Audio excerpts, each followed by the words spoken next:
অসমত বিজেপি চৰকাৰে বিজেপি দলে 2014 চনৰ আগত যিসমূহ প্ৰতিশ্ৰুতি দিছিল 2016 চনৰ আগত যিসমূহ প্ৰতিশ্ৰুতি দিছিল 2019 চনৰ আগত যিসমূহ প্ৰতিশ্ৰুতি দিছিল 2021 চনৰ আগত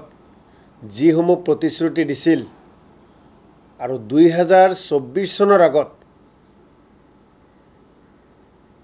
যিসমূহ প্ৰতিশ্ৰুতি দিছিল অৰ্থাৎ 14 লোকসভা 16 বিধানসভা 19 লোকসভা 21 বিধানসভা 24 লোকসভা এই নিৰ্বাচন কেইটাৰ আগত যিসমূহ প্ৰতিশ্ৰুতি অসমবাসীক বিজেপি দলে দিছিল সেইসমূহ তেওঁলোকে পালন কৰিছে নে নাই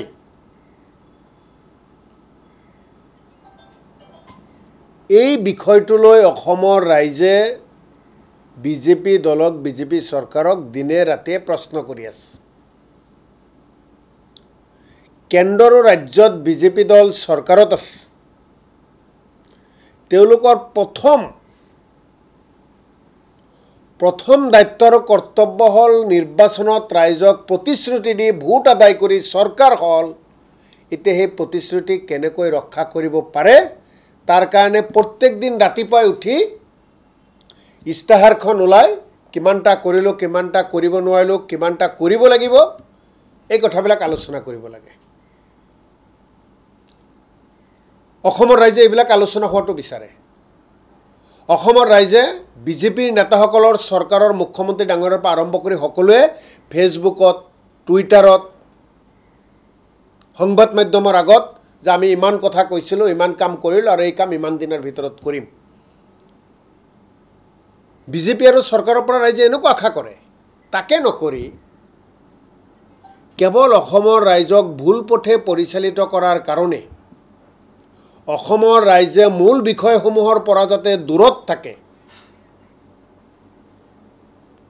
তাৰ বাবে তেওঁলোকে এনেকুৱা কিছুমান ৰণকৌশল কৰে আৰু সেই ৰণকৌশলত আমাৰ নিখিল ভাৰত কংগ্ৰেছ কমিটিৰ সভাপতি খাৰ্গেজী ডাঙৰীয়াৰ পুত্ৰৰ কথাটো আজি তেওঁলোকে ইয়াতে কৈ আছে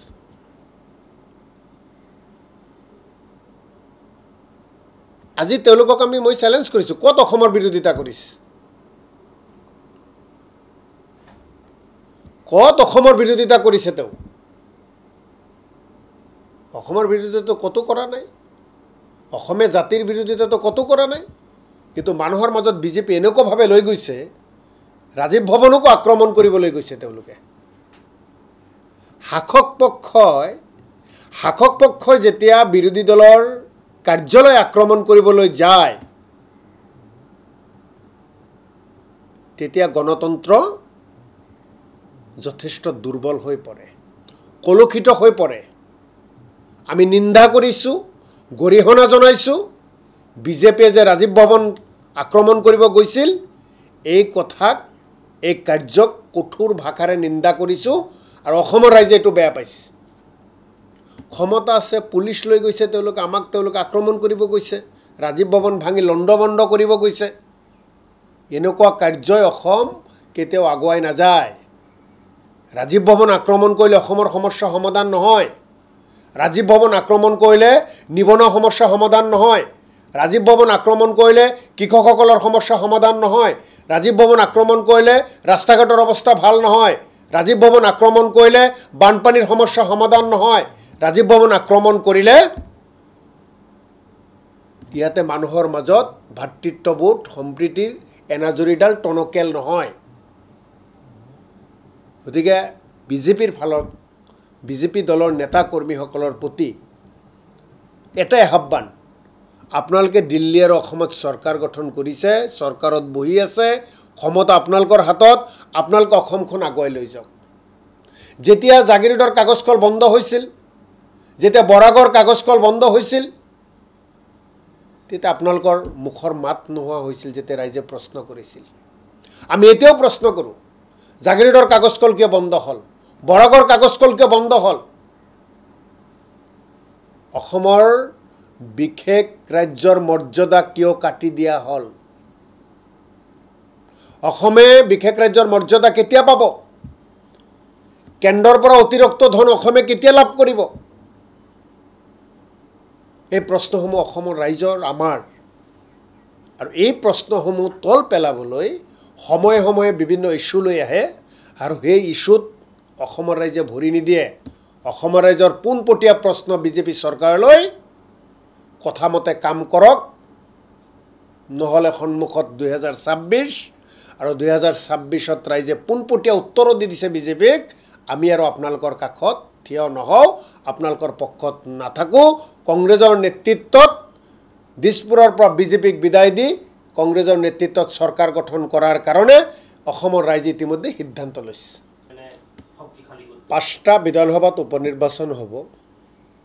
হ'বই লাগিছিল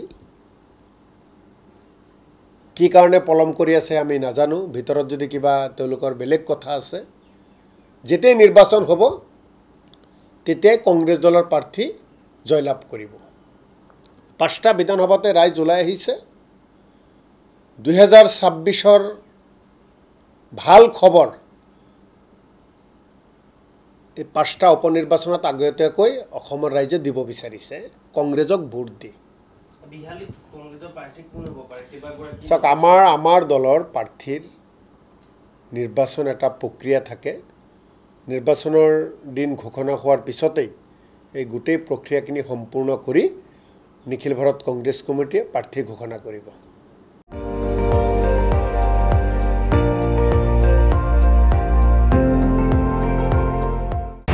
আপুনি চাই আছে ND24 সৰ্বশ্ৰেষ্ঠ নহয় সৰ্বোত্তমৰ দৌৰা